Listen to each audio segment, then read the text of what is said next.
నుంచి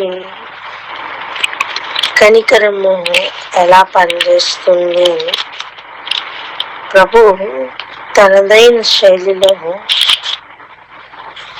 ఒకసారి వినిపించిన వారికి మరి ఇంకొకసారి కనిపించిన వారికి ఎక్కువ స్థాయిలో ఏమి వినపడిందో ఏమి కనపడిందో అన్నిటినీ ఒక దగ్గర రికార్డ్ చేస్తే 18వ అధ్యాయం అటువంటిది. యెహెజ్కేలు గ్రంథం 18వ అధ్యాయం 1 నుండి 9 వచనాలు మొదట చదువుదాం.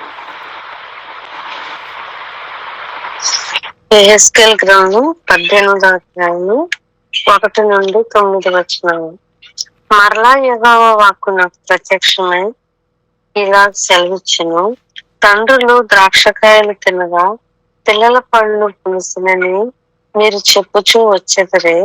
ఇశ్రాయేలీయుల దేశం గూర్చి ఈ సామెత మీరెందుకు పలికెదరు? నా జీవము తోడు ఈ సామెత ఇశ్రాయేలీయులలో మీరిక పలుకరు. ఇదే ప్రభువైన యెహోవా వాక్కు. మనుషులందరూ నా వశంలో ఉన్నారు, తండ్రులేమి కుమారులేమి అందరూ నా వశంలో ఉన్నారు. పాపము చేయవాడెవడో వాడే మరణము నుండును. ఒకడు నీతి పొందే నీతి న్యాయములను అనుసరించి వాడేది. పర్వతముల మీద భోజనం చేయకయు ఇశ్రాయేలీయులు పెట్టుకున్న విగ్రహముల తట్టు చూడకయు తన పొరుగు అని భార్యను చెరపకయు బహిష్టి అయిన దానిని కూడకయు ఎవరినైనా బాధ పెట్టకయు రుణస్థునికి అతని తాకట్టును చెల్లించి బలాత్కారం చేత ఎవరికైనా నష్టం కలుగజేయక నుండు వాడే ఆకలి గల వానికి ఆహారం ఇచ్చి దిగంబరికి బట్ట ఇచ్చి వడ్డీకి అప్పియకయు లాభము చేపట్టకయు అన్యాయం చేయకయు నిష్పక్షపాతముగా న్యాయం తీర్చి యథార్థపరుడే నా కట్టడలను గైకొనుచు నా విధులను అనుసరించు నుండిన ఎడల వాడే నిర్దోషుడు, నిజముగా వాడు బ్రతుకును. ఇదే ప్రభువైన యెహోవా వాక్కు. ఆమేన్. హల్లెలూయా. సో ఇక్కడ ప్రాముఖ్యంగా ప్రభు ఏం చెప్పాలని ఉద్దేశం కలిగి ఉన్నారు అంటే, తండ్రులు తింటే తండ్రులు పాళ్ళే పులిపెక్కుతాయి, వాటిని కుమారులు అనే లెవెల్లో వారికి వారు ఏ రకంగా మరి వారెలా కంటిన్యూ అవుతున్నారు, వారెలా తింటున్నారు, వారు తింటే వారి పండ్లు కూడా పులిపెక్కుతాయి. మరి తినకపోయినా పులుపు కంటిన్యూ అవుతుంది అనేది అలా జరగదు. ఎందుకు? నా జీవం తోడు అని ప్రభువు అక్కడ మరణ శాసనము కలుగుతున్న ఏరియాల్లో యేసయ్య జీవముతో అడ్డం పడుతున్నారు. ఆమేన్. ఆయన జీవం తోడని చెప్తున్నారంటే ఏదైనా చూసుకుంటే ఏదైనా జరిగితే ఎవరు అక్కడ వ్యాజ్యమును తీరుస్తారంటే ఆయన జీవం అట. ఆమేన్. ఒకసారి ఆలోచించండి, నా జీవంతో ఆయన జీవం ఎవరండి? నేనే మార్గం, నేనే సత్యం, నేనే జీవం. ఎవరు అలా మాట్లాడింది? ఎవరు? యేసు ప్రభు.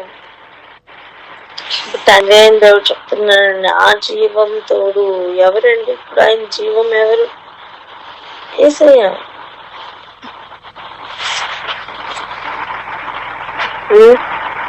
ఇప్పుడు ఆ వాడుకలో ఉన్న ఆ రాంగ్ డాక్టర్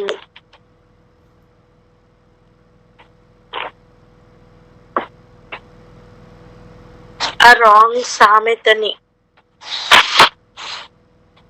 ప్రజల్లో నుంచి తీసివేయాలని దేవుడు మహా ప్రణాళిక కలిగి ఉన్నారు. అందుకే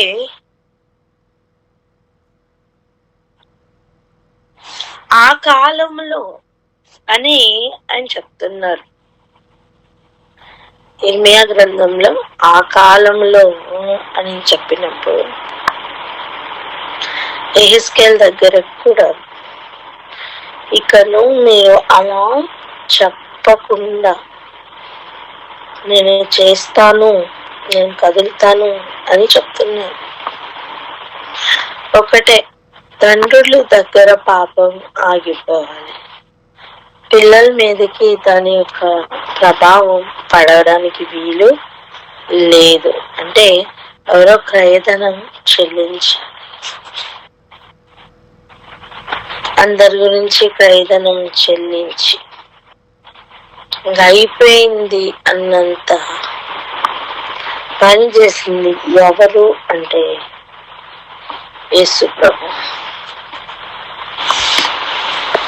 నా జీవం తోడు అని ప్రభు చెప్పిన మాట అక్షరాల నెరవేర్చుకుని ఆయన జీవమే మరలా మన మధ్యన పోరాడుతూ, ఆయన జీవమే పరిశుద్ధాత్ముడు మన మధ్యన ఒక ఒప్పుకోలుతనం తీసుకుని వస్తూ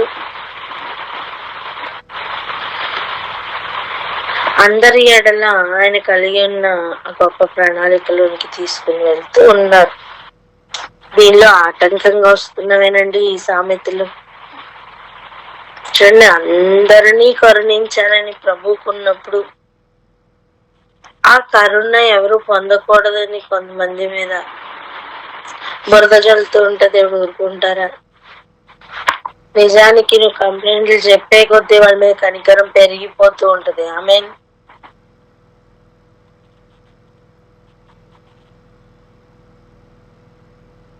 అవునా కాదా చెప్పండి? అవును. ఒక మనిషికే అలా ఉంటే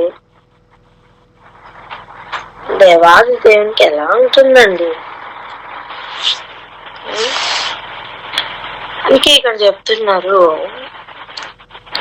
ఎవరినైనాను బాధ పెట్టకయు రుణస్థునికి అతని తాకట్టును చెల్లించి బలాత్కారం చేత ఎవరికైనా నష్టం కలిగి చేయకుండా వాడే ఆకలి గల వారికి ఆహారం ఇచ్చి దిగంబరికి బట్ట ఇచ్చి వడ్డీకి అప్పియకయు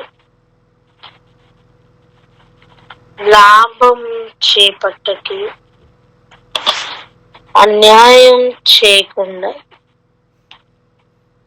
నిష్పక్షపాతంగా న్యాయం తీర్చి యథార్థపరుడుగా ఉండి ఆయన కట్టడాలను గైకొంటూ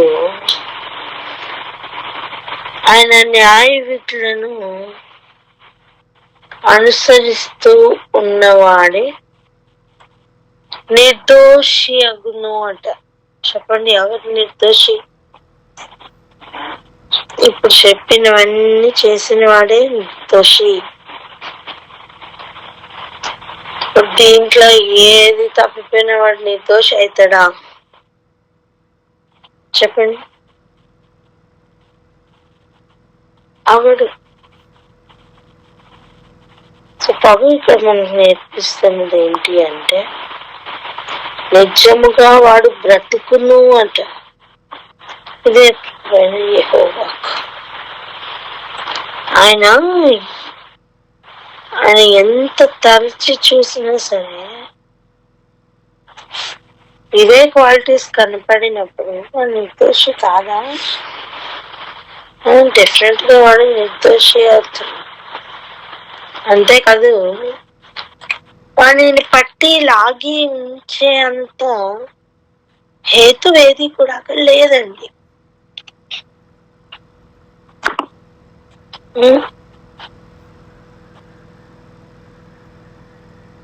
అయితే ఆ నీతి పరునికి కుమారుడు పుట్టగా,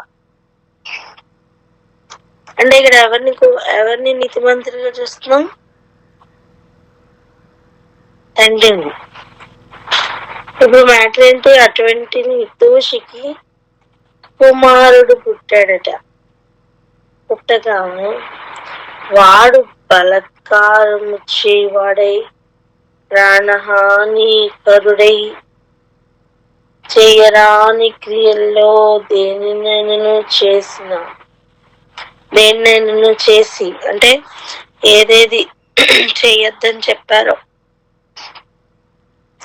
దాంట్లో ఏదైనా సరే చేసి, మరి చేయవలసిన వాడు మంచి కార్యాల్లో చేయకుండా ఉండి, ఆహారం లేని వానికి ఆహారం పెట్టకుండా, బట్టలు లేని వానికి ఆ సమయాన్ని బట్టలు ఇవ్వకుండా, అలా చేస్తూ ఇంకా చాలా చెప్పబడిన పెద్ద లిస్ట్ ఉంది కదా, దాంట్లో ఏదో ఒకటి చేసి ఉంటే వాడట పర్వతముల మీద భోజనం చేయుటయు, తన పొరుగు వాని భార్యను చెరుపుటయు, దీనులను దరిద్రులను బాధ పెట్టి బలత్కారం చేత నష్టము కలిగి చేయుటయు, తాకట్టు చెల్లింపకపోటయు, విగ్రహముల తట్టు చూచి హేయ కృత్యములు జరిగించుటయు, ఇవన్నీ ప్రభు ఇస్తున్న మొత్తం పాయింట్స్ అండి. ఇందులో ఒక్కటి మ్యాచ్ అయిపోయింది. అప్పిచ్చి వడ్డీ పుచ్చుకుంటే, అంటే ఇచ్చిన డబ్బు వడ్డీకి ఇస్తూ ఆ డబ్బు తింటూ లాభం చేపట్టుటయు, ఈ మొదలగు క్రియలు చేసిన ఎడల వాడు బ్రతుకునా.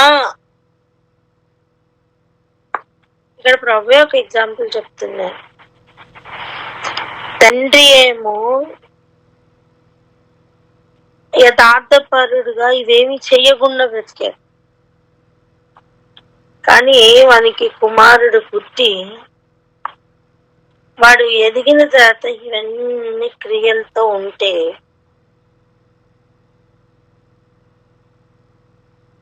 వాడిని ఏం చేయాలి? వాడి ప్రవర్తన విషయమై ప్రభు ఏం చేయాలి?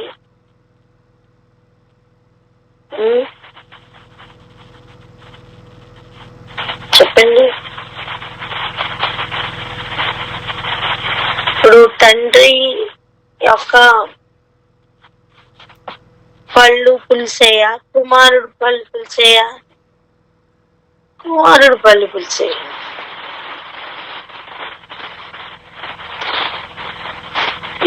ఇలా ఉన్నప్పుడు ప్రభు వాణిని దోషిగానే పరిగణిస్తున్నారు.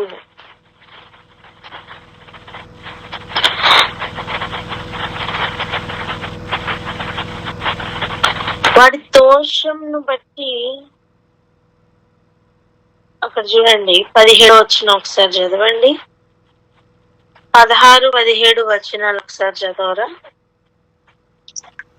యెహెజ్కేలు గ్రంథం 18వ అధ్యాయము 16, 17 వచనాలు. ఎవరినైనాను బాధ పెట్టకయు, తాకట్టు ఉంచుకొనకయు, బలాత్కారం చేత నష్టపరచకయు, ఆకలి గలవానికి ఆహారం ఇచ్చి, దిగంబరికి బట్ట ఇచ్చి, బీదవాని మీద అన్యాయముగా చెయ్యి వేయక, లాభము కొరకు అప్పు ఇయ్యకయు, వడ్డీ పుచ్చుకొనకయు నిండిన వాడై, నా విధులను ఆచరించుచు నా కట్టడలను అనుసరించుచు నుండిన ఎడల అతడు తన తండ్రి చేసిన దోషమును బట్టి చావడు, అతడు అవశ్యముగా బ్రతుకును. ఆమేన్. అంటే ఆయన విధులు చేస్తున్న వాని మీదకి ఏదో ఒక శాపము, ఏదో ఒక పాపము వస్తుంది అంటే కాదట. ప్రభు చెప్తున్నారు, వాడు యథార్థపరుడుగా ఉన్నాడా, అక్కడికి ఆ కర్స్ ఏదైతే ఉందో అది బ్రేక్ అయిపోతుంది, వాడు అక్కడ విడుదల పొందుతున్నాడు, వాడు అక్కడ నిర్దోషిగా కనిపిస్తున్నాడు. ఆమేన్. సో ఇప్పుడు ప్రభు చేస్తున్న పని ఏంటో తెలుసా? ఆయన ఎలా పనిచేస్తున్నారు తెలుసా? ఆయన కనికరం ఎలా పనిచేస్తుంది తెలుసా? ఒక్కొక్క వ్యక్తి ఏదో ఆ పాపము చేయకుండా ఆయన వాక్యం ఇస్తున్నారు, ఆజ్ఞలు ఇస్తున్నారు, సూత్రములు ఇస్తున్నారు. ఎవరు దానిని స్వీకరించి దానిని అనుసరిస్తారో వారు నిర్దోషులయ్యే అవకాశం ఉంది.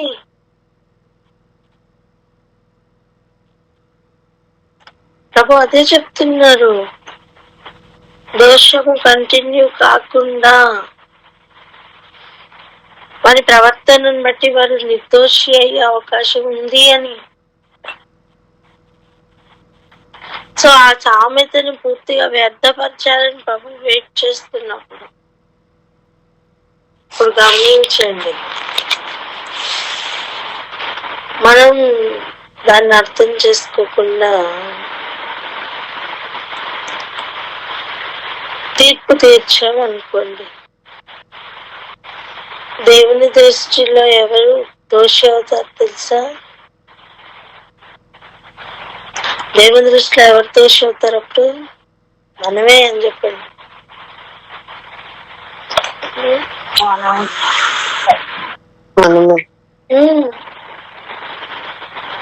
సో ఇక్కడనే ఆగి ఈరోజు ప్రార్థన చేసుకున్నాం. మనం ఏమనంటే మెయిన్ మనం అందరికీ కూడా ఒక అవగాహన కావాలి.